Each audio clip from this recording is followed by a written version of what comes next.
You're getting it from Hamas. Oh my God. That's the time where you start to look in the mirror and go, am I doing the right thing here? Or am I being equally barbaric? You know, it's probably not Israel. We got American hostages there. Stop dropping bombs. Why are they getting a free pass to kill twice as many civilians as a terrorist organization? One attack by the Hamas, they can just genocide the entire Palestinian population. Okay, one more Israel-Palestine debate with Cenk Uygur involved as he's seemingly doing the rounds, this time on NewsNation as he absolutely steamrolls Dan Abrams on his own show. It's kind of comical how many of these absolute baboons in suits want to be smug and snide, condescending in the face of civilians being slaughtered on both sides. The privilege of feeling like this could never happen to you really shows, and it's very present in this clip I'm about to show you. Just watch how many snide or smug remarks Dan Abrams makes when Cenk is just talking passionately and objectively about this crisis. I'm not going to take anyone's word for it when they don't allow journalists into the area. And Israel has already killed a number of journalists, including a Reuters journalist. And I'm sure that every killing is, of course, an accident, including when they bombed a bus full of people. Whatever, 70 people died, I believe, on that convoy that they had asked them to leave. The UN has said that they have bombed schools, etc. So you've got one incident where it is not clear. Let's not do a hit and run. Let's not do a hit and run here. Let's take a little bit about what you just said. First of all, the 70, there is a huge dispute about what happened there, and that it may have not been Israel at all. It's never Israel. No, I know.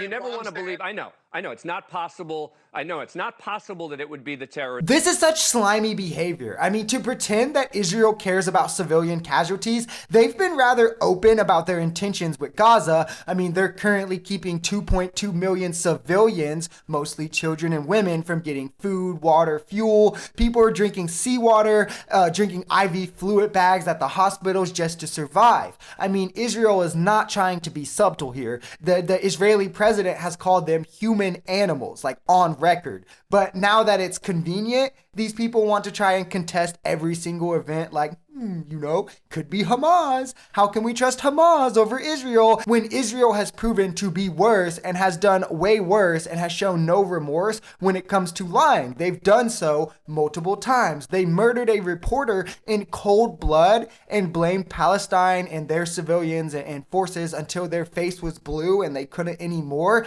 only to turn around and finally have to admit it when video came out and, they had no other options then. Or in 2014 with Operation Protective Edge that killed 62% civilians, and when the UN came in after the fact, they said that the numbers Palestine had said were relatively accurate with their own confirmation. I mean, we know that they've been leveling residential buildings, no argument there. We know they've been leveling churches, schools, hospitals, but he wants to act like, it's probably not Israel. It could be Hamas. Like, that is so slimy, and he knows exactly what he's doing, but let's let him continue just a little more. They don't have anyone on the ground. So satellite images, nope, can't use it. Yeah. Surveillance, can't use it. None of it is valid, right? Nothing.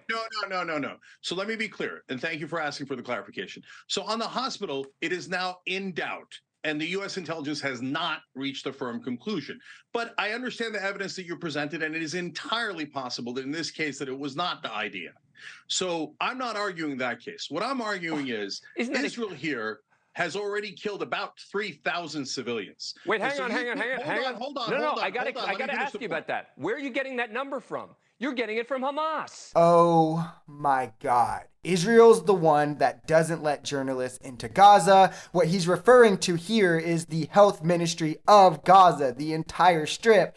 Obviously, there's going to be some attachment to Hamas as they're the governing body in Gaza, but it's not like the terrorists are running the health ministry. And we get the numbers from them, and it's jerk-offs like this that want to say, well, that's Hamas, so we can't believe anything they're saying. But it's Israel who doesn't let in journalists. So what numbers are we supposed to use? the people who are committing these acts? Should we just take everything the IDF says by face value? Like, no. We could believe the Gazan Health Ministry, the UN workers, or the organizations in the area, or whatever amnesty workers are present. We could look back historically, where, again, in 2014, when Palestine gave numbers, they were backed up by third-party organizations. So it's like, why lie about their civilians? The IDF has much more motivation to lie here, to not appear as barbaric as a literal terrorist organization whose level they're sinking to openly, and not even are trying to hide it. Even if you cut the numbers in half of the health ministry, it's thousands of civilians killed, over 500 kids. And that, again, is if we're cutting it in half, saying, oh, they're exaggerating, lying, and doubling the numbers. So what is the limit to you then? How much is too much for you? If that's not, this is just trying to use nuance to evade conceding any fault or wrongdoing from the IDF, which is crazy to do this much, like beating around the bush for settlers anyway. It's like, Jesus Christ, like, how dare you just say, you just believe Hamas? You could just turn this around on them. Like, they are just blindly believing whatever the IDF says when they've relentlessly lied in the past and have been caught doing so. Israel has a right to go and try to get those hostages. So far, they've done zero of that. None. Instead, they've dropped bombs that might kill the hostages. We got American hostages there. Stop dropping bombs. But Second again, of all, Dan, you're, as a government, you have a higher responsibility, especially a government pretending to be a democracy. You have a much higher responsibility than Hamas, a terrorist group. That's true. So yes, you're supposed to take care to not kill civilians. Yeah. And when it looks like you've killed about twice as many as Hamas did, that's the time where you start to look in the mirror and go, am I doing the right thing here? Or am I being equally barbaric? This is a great point. If Hamas is admittedly a terrorist organization, why is everyone supporting Israel doing exactly what they're doing? When Israel has a military that is globally backed, namely by us, America, and are supposedly a democracy that upholds higher standards, why are they getting a free pass to kill twice as many civilians as a terrorist organization? Why is that okay? And saying because Hamas attacked first that all these actions by the IDF are justified is absolutely ridiculous here. That's like trying to say if someone punches you, you have the right to just murder them in self-defense. That's what the IDF is doing here, murdering Palestinian civilians because of what? One attack by the Hamas, they can just genocide the entire Palestinian population. They should be held to a higher responsibility to uphold a moral standard than the Hamas, a terrorist organization. They should be held to an internationally upheld standard of how to act in times of war, and ruthlessly bombing schools,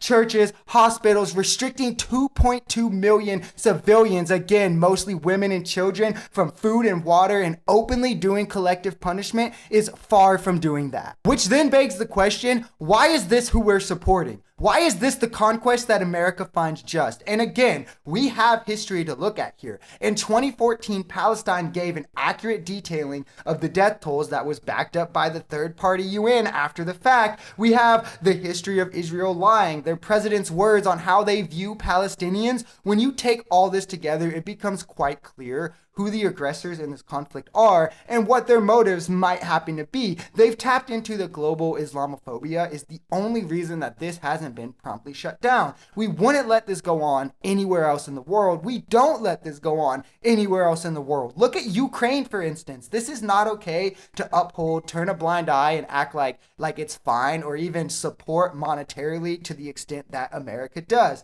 This jank arc with this Israel-Palestine conflict has just made me support him anymore. It's kind of sad that he doesn't have any realistic chance of becoming president because he's really a sensible fellow. If you enjoyed this video, we're Social Society. We're a commentary channel influenced by society, politics, and the economy. We're pretty left-leaning on this channel, but we're open to our right-wingers as well. The biggest thing here is having conversations that get everyone to the bottom of the truth. If that sounds like something that could interest you, consider smashing that subscribe button, leaving us a like, or even commenting on this video, because the only way we become a society is together.